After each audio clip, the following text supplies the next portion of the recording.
Mas tecnologia também é tudo aquilo que o homem produz e é capaz de se fazer produzir através do seu conhecimento. Então, a internet é uma tecnologia, saneamento básico é tecnologia, moradia, emprego, políticas públicas são tecnologias, vacinas e medicamentos. Ah, Flávio, mas como assim política pública é tecnologia? Política pública é um tipo de conhecimento elaborado, organizado, sistematizado e colocado à disposição de determinados públicos. Na medida em que uma determinada política pública organiza um agrupamento de conhecimentos, e esse agrupamento de conhecimentos é disponibilizado para uma determinada camada da população, esta política pública ela leva ao desenvolvimento dessa população. Então, é um conhecimento a favor de um desenvolvimento. Vou citar aqui 2 exemplos. A política de cotas, através das ações afirmativas, é um recurso tecnológico de conhecimento humano, né, através de uma política pública que permite o acesso à universidade por pessoas que de outras formas não teriam, e mesmo o programa Bolsa Família, que distribui renda para pessoas carentes, de modo que elas consigam acessar outros bens de consumo e, por consequência, ter um desenvolvimento humano e social e de saúde também um pouquinho melhor.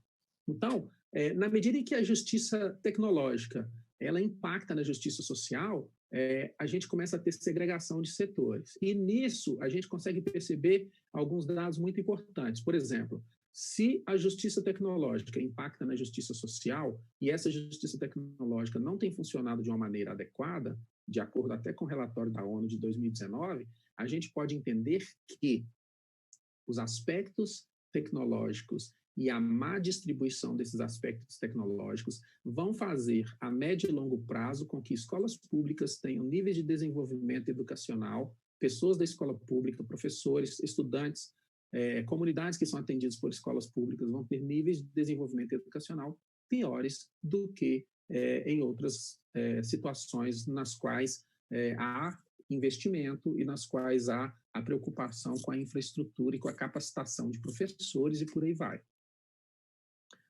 As consequências dessa má distribuição de recursos tecnológicos, elas levam a distanciamento entre camadas diferentes da população. Então, de um lado, você fica tendo pessoas que que já são ricas ou que já têm um nível de desenvolvimento econômico bom, mantendo esse nível de desenvolvimento econômico e ainda tendo condições de reproduzir esse modo de vida. Por outro lado, a pessoa que está na periferia, obviamente está estudando numa escola pública, vai ter uma escola sucateada, precarizada e numa situação em que as relações de ensino e aprendizagem vão estar comprometidas em função da carência, da necessidade por recursos que poderiam fazer com que essas pessoas tivessem mais qualidade na educação e mais aproveitamento. Então, essa questão da parte da sociedade que está desenvolvida e a que está subdesenvolvida, ela é muito mediada pelas relações tecnológicas, tanto do aspecto digital quanto de outros tipos de situação. Por exemplo, se você vai numa escola particular, você tem uma quadra que tem arquibancada, que o telhado está bonitinho, toda pintada, o piso da quadra é adequado. Se você vai numa escola pública e que as coisas não estão nesse mesmo sentido, você está oferecendo para uma camada da população um equipamento de uso público, porém sucateado. E isso impacta diretamente na relação dessa pessoa com o meio, no caso a escola, com o conhecimento, no caso as aulas, e com a sociedade, porque ele olha para um lado, ele vê uma situação, olha para o outro, vê a situação em que vive, que não é nada agradável. E, em última instância, isso determina aquelas coisas relacionadas à questão de distribuição de sinal de internet, por exemplo, em que, de um lado da sociedade, você tem pessoas completamente conectadas, telefone, celular, smart TV, computadores, tablets, e do outro lado, você não tem quase nada. Na minha escola, por exemplo, nós atendemos 600 alunos e nós fizemos, é uma região bastante pobre de Contagem, nós fizemos uma pesquisa no qual a gente queria descobrir o perfil digital dos alunos, e a gente descobriu que 85% dos alunos utilizam a internet através do celular, 70% dos alunos têm planos de internet no celular que são esses planos que você põe uma grana, R$ 20, e usa quando acaba a internet e para de funcionar.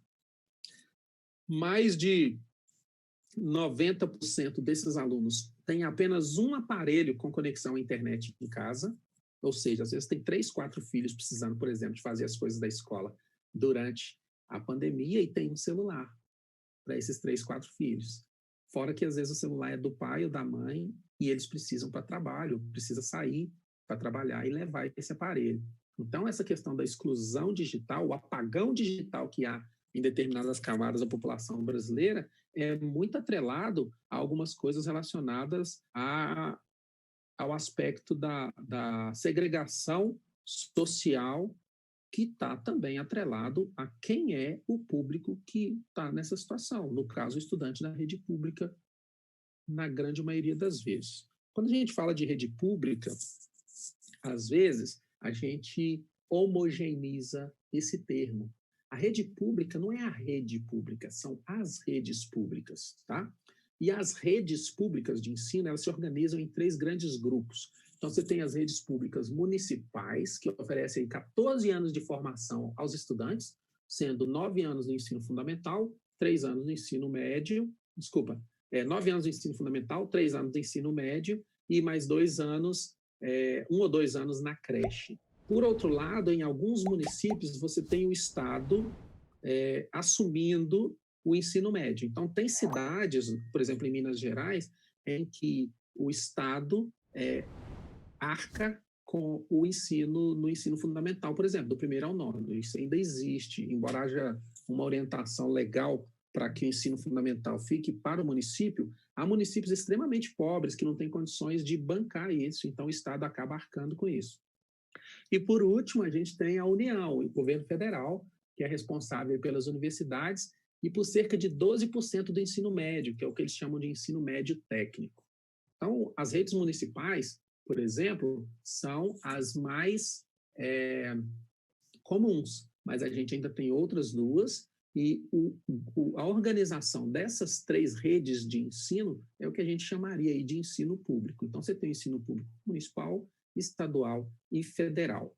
Em cada uma dessas redes diferentes, a gente tem um cenário. Então, por exemplo, se você analisa, vamos pegar uma questão bastante simples, infraestrutura de tecnologia digital, internet e computadores, nas universidades públicas é infinitamente melhor do que do Estado e, obviamente, do que dos municípios. Por outro lado, há municípios que têm parcerias público-privadas com grandes empresas que atuam nessa região, em que eles conseguem ter uma infraestrutura de tecnologia melhor, não só por causa dos investimentos do próprio município, mas por causa da parceria público-privada, em que empresas fazem doações e fazem concessões aí de equipamentos e de tecnologia para essas redes. Por outro lado, você tem municípios em que simplesmente tem problema com conexão de internet de uma maneira bastante assustadora até. Minas Gerais tem 853 municípios. Grande parte desses municípios de Minas Gerais tem problemas gravíssimos com conexão com a internet. Em Minas Gerais, atualmente, a gente tem cerca de 1.700.000.000 de estudantes, tá? Isso considerando ensino fundamental, quando o Estado assume isso porque o município não tem condições, e considerando todo o ensino médio. Então, a obrigação legal, né, constitucional do Estado de Minas Gerais é pelo ensino médio. Porém, a gente tem parte dos municípios em que o Estado acaba assumindo o ensino fundamental também, o que dá aí 1.700.000.000 de estudantes. Dividido aí nesses 853 municípios. Então, são muitas pessoas. Aí, a gente analisa algumas situações. Veja bem, o Estado de Minas, a Secretaria de Estado de Educação, ela organizou um modelo de gestão da crise educacional em tempos de pandemia, de modo que ela pudesse oferecer para esses 1.700.000 alunos e alunas uma continuidade das aulas através da digitalização do ensino. E aí, daqui a pouquinho eu vou falar nisso, e aí eu vou voltar nesses números para que vocês consigam perceber o problema que a gente está vivenciando. Quando a gente fala de gestão escolar, para tentar entender como que essas relações de ensino, aprendizagem, organização curricular, organização do que vai ser feito, distribuição dos recursos tecnológicos, distribuição dos recursos financeiros, a gente tem que entender como que essa gestão escolar é do topo para a base. Então, lá no topo, a gente tem o MEC, que é o Ministério da Educação, que regula as relações não só da rede municipal, estadual e federal, mas também das redes públicas. Então, o MEC está acima de tudo isso. Embaixo, um pouquinho abaixo, a gente tem as secretarias de Estado. Então, cada Estado tem a sua secretaria com políticas próprias, mas subordinadas àquilo que vem do MEC. Em terceira instância, a gente tem as secretarias municipais, cada cidade com a sua. E, por último, já dentro da escola, a gente tem os diretores e os vices. O que acontece é o seguinte: quando sai uma grana, sai um dinheiro, sai um investimento, sai uma orientação lá do MEC, até chegar cá na base, dentro da escola, há uma burocracia, um movimento burocrático muito grande que faz com que se percam várias coisas. Porém, com o passar dos anos, os governos têm se organizado para que essa intermediação seja um pouco menos burocrática. Então, por exemplo, em relação aos recursos financeiros, para chegar dentro da escola, criaram uma fundação do desenvolvimento, por exemplo, da educação básica, e tem o outro que é a distribuição dos recursos para a educação de uma maneira geral. Daqui a pouco eu falo sobre isso. A rede pública, quando a gente pensa na questão relacionada aí à infraestrutura de tecnologia, que poderia estar melhor em tempos de pandemia, para que os estudantes e os professores e professoras pudessem ter uma melhor situação agora, passa aí por todo esse financiamento que é público. E esse financiamento ele tem duas origens, basicamente. Ele pode vir dos estados e pode vir dos municípios. Como a gente sabe, o Brasil é um país que tem 3 tipos de impostos: impostos municipais, estaduais e federais. A grande maioria dos impostos são federais, de modo que, ao fazer o recolhimento de todos esses impostos, legalmente, de acordo com a Constituição Federal de 1988, os estados são responsáveis em repassar para a educação 25% da arrecadação desses impostos, dos impostos arrecadados pelo estado e dos impostos arrecadados pelo município. E a União, o governo federal, é responsável por repassar 18%.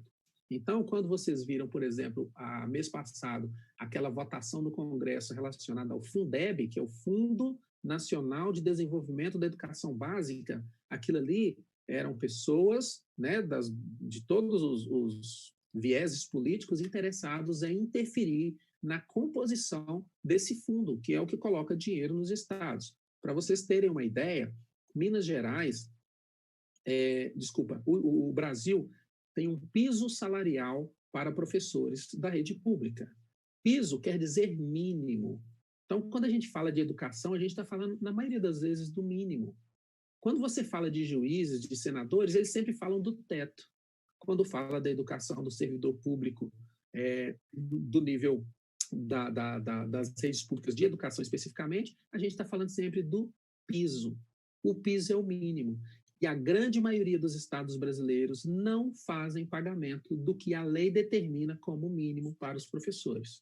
Então, tem vários municípios, por exemplo, que se tiver que pagar, vamos supor, eu não lembro agora quanto que é o piso, quanto que é o mínimo, porque tem uma diferença do mínimo entre as cargas horárias, porque tem estado que tem 22 horas e 40, 22 horas e 50, e tem estados que tem 40 horas. Mas vamos imaginar que seja R$2.000 por 22 horas, vamos supor. Tem cidades, inclusive em Minas Gerais, que não têm condições de pagar R$400. Aí esse dinheiro que vem do estado e do município complementa esse salário para pagar ali salário de professores. Para além disso, esses dois valores também financiam a merenda escolar, os livros que os alunos recebem, financiam a reforma e construção das escolas, financiam, por exemplo, os salários dos gestores escolares, pedagogos, porteiros, faxineiras, cantineiros, financia também os equipamentos que a escola vai receber, máquina de xerox, financia também os insumos como papel, pincel, tudo aquilo, materialidade para as aulas, tudo isso é financiado com esses 18% da União e 25% dos estados e municípios. Só que tem uma coisa que é muito importante na questão do financiamento, que é a formação continuada. Pela Lei de Diretrizes e Bases da Educação, lá de 1996, a formação continuada, ela é dever do Estado. Então, por exemplo, se a pessoa trabalha na rede particular e a rede particular está implementando um novo modelo de trabalho, essa rede particular, ela investe na formação desse professor, ela contrata uma assessoria pedagógica, ela contrata uma assessoria tecnológica, ela desenvolve cursos para que esses professores possam se formar continuamente, uma atualização profissional. Quando a gente está falando da rede pública, a formação continuada ela é de obrigação do Estado, ela é dever do Estado, porque é um funcionário do Estado. Então, obviamente, se o Estado quer uma prestação de serviço com mais qualidade, ele precisa investir em quem faz a prestação desse serviço. Só que a grande maioria das vezes o que acontece é que a gente tem que fazer isso por conta própria. Então, por exemplo, se você tiver como analisar aqui agora, das pessoas que estão assistindo, quantas pessoas aqui são professores da rede pública, e se eles tiveram que fazer algum investimento para estar participando disso aqui agora, essas pessoas pagaram do próprio bolso. E todos os processos de formação continuada que professores da rede pública buscarem fazer, que não for ofertado pelo Estado, esses professores têm que arcar com isso do próprio bolso. Aí você pensa, então é só eles fazerem o que o Estado oferece. E aí está o grande problema. O Estado praticamente não oferece essa formação continuada. Então, essa questão da desatualização de professores, principalmente da rede pública, com o passar dos anos, em relação aí, por exemplo, às coisas relacionadas à tecnologia, tem muito a ver com esse não investimento do Estado. Aqui em Minas Gerais, por exemplo, se a gente fizer uma análise no cenário da pandemia, a partir do momento em que se determinou o trabalho remoto para professores da rede pública, quais foram os cursos e opções de formação continuada que esses mesmos professores da rede pública e estadual tiveram antes da pandemia? Essa pergunta precisa ser feita. Formação docente. A formação docente, então, como eu já falei um pouco sobre isso, ela tem a ver com investimento na educação através da formação continuada, materialidade, salário, valorização profissional. Tudo isso aí é investimento em educação. Então, quando a gente está lá, por exemplo, o professor da rede pública está entrando em greve, está fazendo paralisação. Por que está fazendo isso? Às vezes está brigando porque não tem materialidade. Pode estar faltando papel higiênico, pode estar faltando merenda escolar para os meninos, pode estar faltando papel para fazer atividades, pode estar faltando bola para dar aula de educação física. Professor de inglês na rede pública não tem um rádio, não tem um aparelho de som para levar para a sala.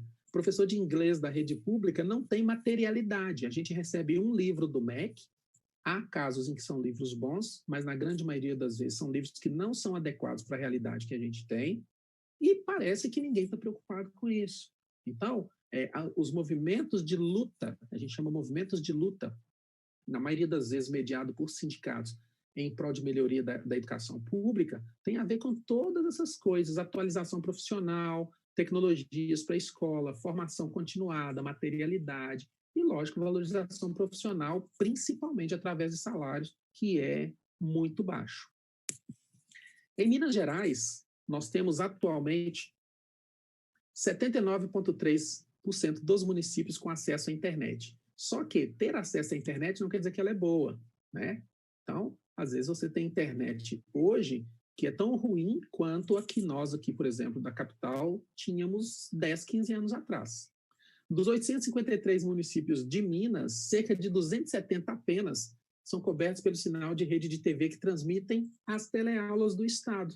Olha que loucura. O Estado tem 1.700.000 estudantes dependendo do modelo de educação, do modelo de gestão da educação que eles pensaram para a pandemia. Só que dos 853 municípios, apenas 270 recebe o sinal da rede de televisão. Isso exclui mais de 700 milhões de estudantes só no estado de Minas. O que quer dizer isso? Quer dizer que o conceito da tecnologia, da justiça tecnológica, está sendo aplicado aqui na essência e prejudicando pelo menos 700 milhões de estudantes. Por que eu estou falando isso especificamente do caso de Minas? da rede de televisão. Por quê? A Secretaria de Estado de Educação ela desenvolveu um negócio que se chama REAMP, Regime de Estudo Não Presencial. E esse REAMP está baseado em 3 pilares. É o plano de estudos tutorado, chamado PET, que é uma apostila com as atividades que os estudantes precisam fazer. Tem o programa Se Liga na Educação, que é um programa que passa na Rede Minas e na TV Assembleia. E tem um aplicativo para celular chamado Conexão Escola, onde os alunos podem ver as videoaulas que são do YouTube e também ter acesso às apostilas. E aí vem os problemas. Por exemplo, Plano de Estudos Tutorados, o PET. Várias escolas não têm condições de imprimir para entregar para os alunos. Então, as papelarias perto da escola baixam o arquivo, imprime e vende para os alunos. Ou seja, a educação é pública, mas o aluno que às vezes não tem dinheiro para comprar comida, está tendo que comprar uma apostila porque não tem como pegar impresso na escola. O programa Se Liga na Educação. Como eu já disse anteriormente, o sinal da televisão só alcança 270 dos 853 municípios, ou seja, grande parte, 700 mil alunos não têm acesso nem à TV Minas, nem à TV Assembleia. E o aplicativo Conexão Escola, ele depende de internet. Se a internet funciona, o aplicativo funciona. E quando a internet é caótica, o aluno, a aluna fica sem ter acesso a essa materialidade. Caminhando para o final, a gente precisa entender que nesse momento da pandemia, nesse momento do cenário educacional brasileiro, a gente precisa fazer algumas reflexões acerca do que vem acontecendo na educação brasileira e do que pode acontecer a partir do que a gente está vivenciando. Tem falhas graves na gestão, tanto do MEC quanto de secretarias de educação. E aí essas falhas graves têm a ver principalmente com a distribuição de recursos tecnológicos e com a distribuição de recursos que permitam uma atualização profissional dos professores, dos pedagogos, dos gestores escolares, para que eles consigam ter condições de oferecer uma educação de mais qualidade. Precisa de investir na infraestrutura das escolas. Nós temos escola, por exemplo, tem alguns programas do MEC que falam assim, vamos ter internet em todas as escolas do Brasil. Aí eles fazem um contrato com uma empresa, normalmente uma grande corporação, e essa empresa assina o contrato como se fosse levar tecnologia, como se fosse levar, por exemplo, internet para todas as escolas. Só que depois que assinou o contrato, essa empresa verifica que tem uma certa região do país, ou do estado, ou da cidade, que não tem infraestrutura de cabos, por exemplo, para levar internet. Então, eles chegam lá e fazem uma adaptação, ou não fazem nada. Então, você fica com uma parte sendo atendida e outra parte sendo segregada. Falta formação para os professores. Os professores precisam ter essa atualização relacionada a uma atualização de modelos pedagógicos, de aporte metodológico, de conhecimento de conteúdo e também dos aspectos digitais. Falta letramento digital para os alunos. A grande maioria dos alunos da escola pública obtém o conhecimento, constrói conhecimento, desenvolve conhecimento a partir das relações que eles têm na escola. Então, se essa escola ela está precarizada por professores que não estão preparados, por gestores que não têm condição de investir mais na escola, esses alunos vão ter uma situação de letramento escolar, de letramento digital e, às vezes, até de alfabetização comprometidos. E uma última coisa tem a ver com a proteção aos dados. Grande parte das escolas públicas, das redes públicas Brasil afora, adotaram o uso de plataformas de corporações estrangeiras, como Google, como Zoom, como outros, como Microsoft, por exemplo, e aí entra um grande problema, que é a questão da proteção de dados. É muito sério quando a gente pensa que a gente tem, por exemplo, vamos pensar Minas Gerais. Houvesse Minas Gerais adotado o modelo Google de programas aí para uso educacional durante a pandemia, o Google estaria recebendo de graça dados de 1.700.000 alunos, dados públicos, dados privados. 1.700.000 alunos, só em Minas Gerais, sem falar os dados dos professores, dos gestores. Então, o que essas empresas fazem com essa grande quantidade de dados? A gente vive uma sociedade hoje que ela é baseada no dataísmo. Para quem leu lá o livro do Yuval Harari, dá para perceber os males que isso tem. O que é o dataísmo? Dataísmo é a cultura dos dados, né? E não é a cultura no sentido de coisa boa, não. A cultura dos dados é o amor aos dados, o valor dos dados. Tudo que a gente faz gera dados. E tem centenas de dezenas e milhares de empresas especializadas em pegar esses dados, organizá-los e fazer desses dados produto. E daí a pouco isso acaba impactando na nossa vida de uma maneira cotidiana. A própria UFMG fez isso com a Microsoft. Cenário atual, aí pensando na questão que é tão comum para a escola pública quanto também para a escola particular. Os alunos estão dispersos, tem muitos alunos, muitas alunas fazendo as atividades, fazendo o que precisa fazer quando tem condições e ficam exaustos, porque o modelo que foi pensado não atende as pessoas, tá?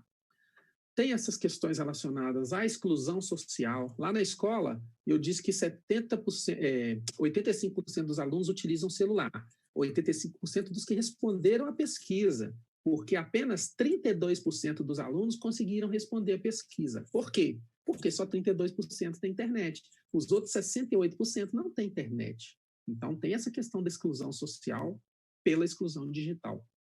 Já falei sobre a falta de formação, né, de professores, de gestores, a falta de equipamento nas escolas.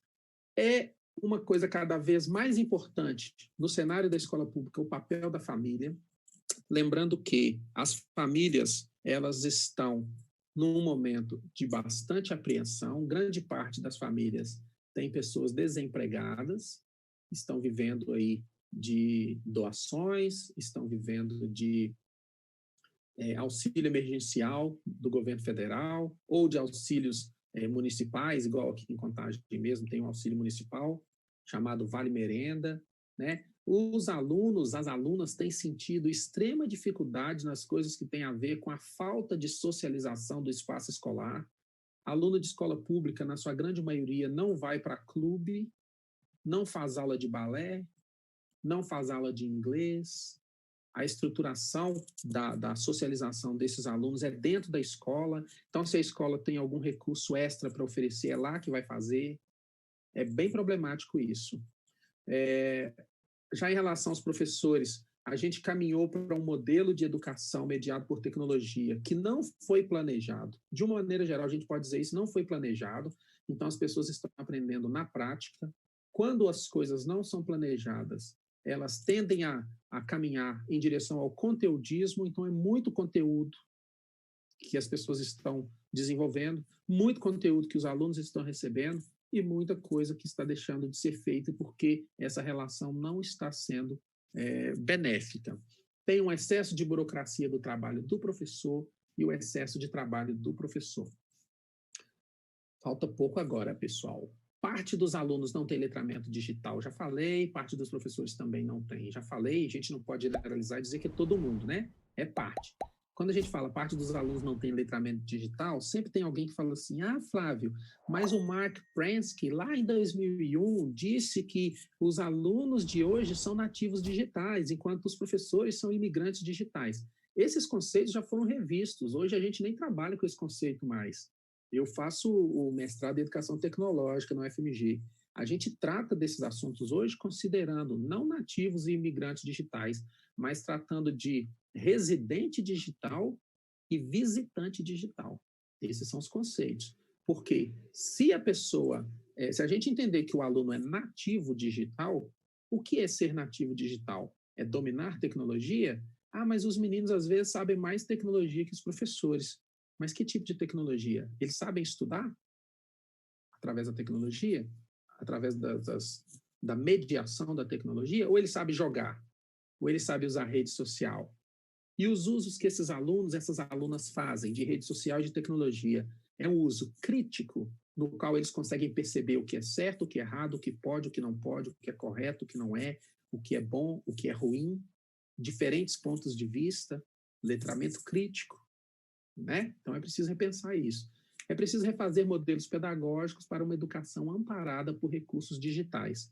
Se 10 meses atrás a gente sabia que a escola pública não tinha condições tecnológicas suficientes para enfrentar o dia a dia, hoje a gente tem ainda mais certeza de que a gente não tem essa condição. E quando eu digo isso, eu estou quase generalizando na minha fala, Porque parte da rede pública tem, sim, tecnologia, infraestrutura, professores capacitados. Mas a grande maioria das pessoas, das escolas, estão numa situação que não é nada boa relacionada a esse assunto. A gente descobriu, né, com esse cenário da pandemia e na rede pública que não é o computador que ensina, a internet não salva todo mundo, né? O que ensina ali é a humanidade, a questão das relações humanas, professores, professoras, alunos, alunas, funcionários das escolas, essa relação humana, essa socialização, e isso permite que a educação seja uma coisa mais efetiva. Educação precisa de gente, né? Nós, professores, a gente tem a mais plena certeza que somos seres de outros planetas. E aí, já fazendo aí uma limonada desse limão louco que essa pandemia trouxe para a gente chega a algumas conclusões muito interessantes. As escolas se reinventaram na medida do possível. Não dá para, por exemplo, eu fazer muito quando 32% apenas dos meus alunos não têm internet. E se a educação está sendo mediada pela tecnologia, como eu vou alcançar os outros 68%? Mas as escolas se reinventaram, fizeram apostilas, colocaram nos sacolões para os meninos passar e pegar, colocaram apostilas elaboradas semanalmente nas padarias dos bairros. Então, semanalmente, o menino vai comprar pão, passa lá e pega essa apostila para fazer para dar o feedback, para fazer a correção das atividades. Quem tem celular, tira foto, manda para os professores nos grupos de WhatsApp, o professor faz a correção colaborativa, né? A gente está passando por esse momento de necessidade de repensar a formação básica e continuada, né? E a gente chegou a conclusões relacionadas a isso por causa dessa pandemia ainda mais. Os professores têm feito, e os gestores, muito esforço para diminuir os problemas dessa exclusão digital, dessa exclusão social. A gente descobriu que o cenário de tecnologia do país, de uma maneira geral, não é o adequado. E, nesse caso específico, vários países, inclusive desenvolvidos, chegaram à mesma conclusão. Nós percebemos nos professores, eu faço parte de 8 grupos, cada um de WhatsApp, cada um com 250 professores. Então, a gente percebe nuances de dor e de prazer no uso da tecnologia.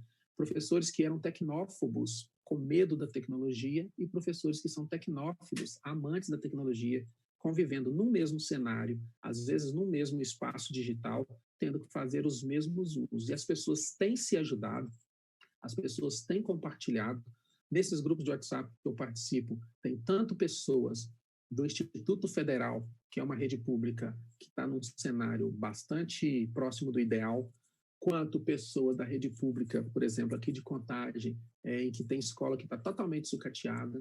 Então, há uma troca. Tem pessoas da rede particular de ensino dos grandes colégios aqui de Minas ou do Brasil, e pessoas da rede particular também dos cursos livres, todo mundo compartilhando, sharing is caring, né? Compartilhando, dividindo experiências. As pessoas têm perdido o medo de experimentar e inovar, mas menos é mais, né? Tem aprendido que menos é mais, que dá para fazer muito, às vezes com pouco, mas que a gente precisa experimentar para perder o medo. E tem havido muitos erros de professores, de gestores, mas também tem havido muitos acertos. E são esses acertos que jogam a gente para frente, porque a educação, ela precisa ser transformadora, mas para ela ser transformadora, como dizia o Paulo Freire, né, ela tem que ser transformadora não é só para quem aprende, é também para quem media a relação de aprendizagem. Então, é muito importante que a gente perceba que com o dilema que a gente tem no cenário da pandemia, a gente está passando por um período de ressignificação do que significa o ensino público para uma parcela muito grande da sociedade brasileira. E, nesse sentido, a gente verifica que o sucateamento e a precarização da educação pública tem sido uma coisa que tem ficado cada vez mais evidente. Então, é como se a gente estivesse tendo a impressão de que a escola pública estava tendo problemas e a pandemia colocou uns óculos novos na nossa cara. E aí a gente olhou com os olhos de mais cuidado e percebeu que a gente precisa evoluir muito. Há grandes iniciativas, há grandes estudos de caso, há muitas situações em que a rede pública se supera no dia a dia, em que as pessoas conseguem resultados fabulosos. Mas a gente não pode usar essas exceções como a regra, porque a regra, de uma maneira assim, bastante generalizada a gente precisa de ajuda, a gente precisa de oportunidade, a gente precisa de investimento e o mais importante de tudo, o que acontece na rede pública de educação impacta a sociedade brasileira como um todo, porque o sistema educacional brasileiro é um só e a gente vive num país que é comunitário. Então, se não der certo para uma parcela da população, pode ter certeza que lá na frente vai dar errado com uma parcela ainda maior dessa população. O impacto é geracional e a situação precisa melhorar de uma maneira mais efetiva e sem tanta promessa de político e com mais ação.